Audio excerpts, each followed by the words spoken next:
केतन अग्रवालच्या हत्येप्रकरणी आरोपींना पोलिसांनी पकडलं। या प्रकरणात केतनची होणारी बायकोच मुख्य आरोपी आहे। तिच्या बॉयफ्रेंडने आणि तिने मिळून केतनची हत्या केल्याचं समोर आलंय। मात्र दोघांनी मिळून केतनची हत्या केली असली तरी नेमका केतनला धक्का कोणी दिला याचं गूढ अद्याप कायम आहे। पोलिसांनाही त्याचा थांगपत्ता लागलेला नाही। केतनच्या जवळ सिया होती म्हणून तिने धक्का दिला की त्या परिसरात असलेल्या चेतन चौधरीने धक्का दिला हे अद्याप स्पष्ट झालं नाही। त्यामुळे केतनचा मुख्य मारेकरी कोण असा सवाल निर्माण झाला। लोहगड किल्ल्यावरून केतन अग्रवालला ढकलून देत त्याच्याच होणाऱ्या पत्नी सिया गोयल आणि चेतन चौधरीनं खून केल्याचं समोर आल्यानंतर या प्रकरणात आणखीन धक्कादायक माहिती समोर येत आहे। सिया गोयल आणि चेतन चौधरी या दोघांनी 18 जूनला केतन अग्रवालचा खून केला।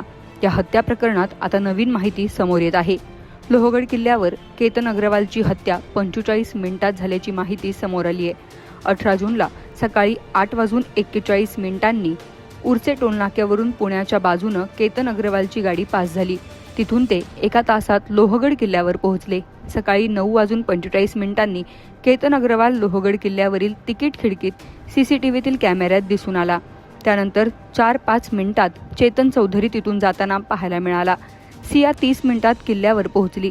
चेतन चौधरी केतन अग्रवाल आणि सिया गोयल यांचा पाठलाग करत मागोमाग जात होता। चेतन चौधरी यानं त्या दोघांपासून काही अंतर ठेवलं होतं। केतन अग्रवाल, सिया गोयल आणि चेतन चौधरी हे तिघे किल्ल्यावर 10:15 पोहोचले। त्यानंतर केतन अग्रवाल याला धक्का मारून दरीत ढकलण्यात आलं। यानंतर 10:40 सिया गोयल हिने केतन अग्रवालच्या आईला फोन करत तो किल्ल्यावरून खाली पडल्याचं सांगितलं।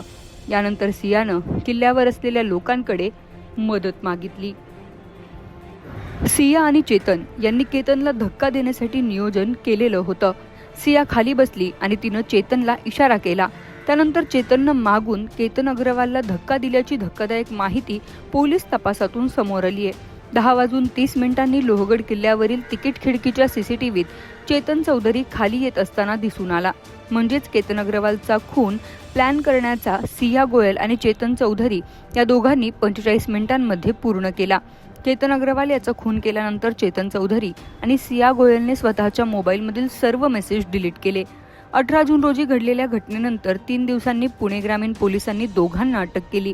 दरम्यानच्या काळातील या सर्व कॉल आणि मेसेज या दोघांनी डिलीट केले आहेत। या दोघांच्या मोबाईलमध्ये एकमेकांचे शेकडो मेसेज असल्याची माहिती समोर आली आहे। मेसेज रिकव्हर करण्यासाठी दोघांचे मोबाईल फॉरेन्सिक प्रयोगशाळेत पाठवले असल्याची माहिती मिळाली आहे।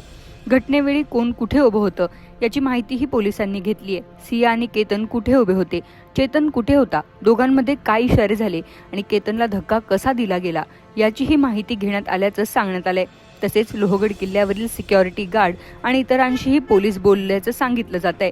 मात्र पोलिसांकडून याला अद्याप कोणताही दुजोरा देण्यात आलेला नाही।